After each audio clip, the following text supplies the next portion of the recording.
Ito yung kung tawagin sa Katagalugan, patay na oras. Alas 4 ng hapon. Medyo pahinga ng mga nagkakantin. Ito ang gagawin natin pag nagpapahinga. At pag dumating yung aking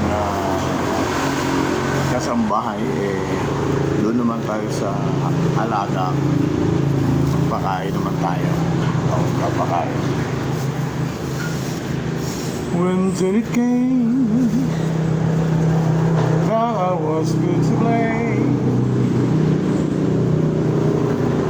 Ito yung mga pang take out. Yung mga nangihingi ng sabaw na ulam na. Yung iba kumakain dito.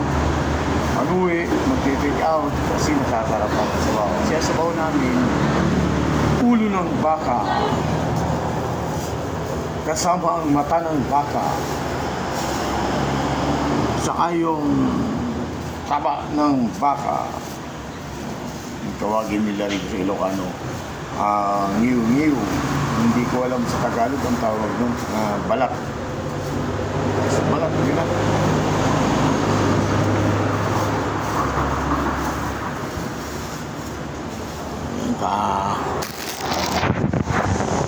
Yan ang oras namin. Medyo ang mga laman ng ulam namin is papatak-patak na lang.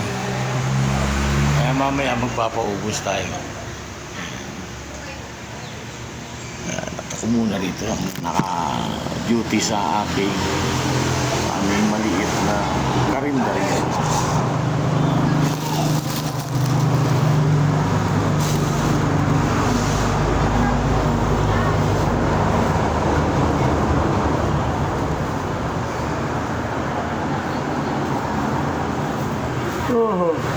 Latok tuloy ako.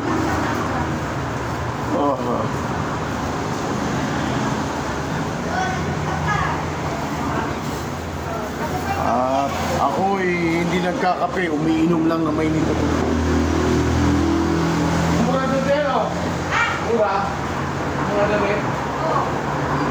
May mga short kaya doon.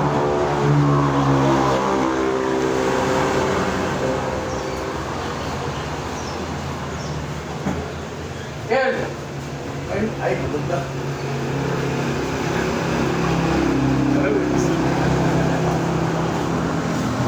Pag bagong kain ako, nag-inom ako ng mainit na tubig. Hindi ako nagkakape.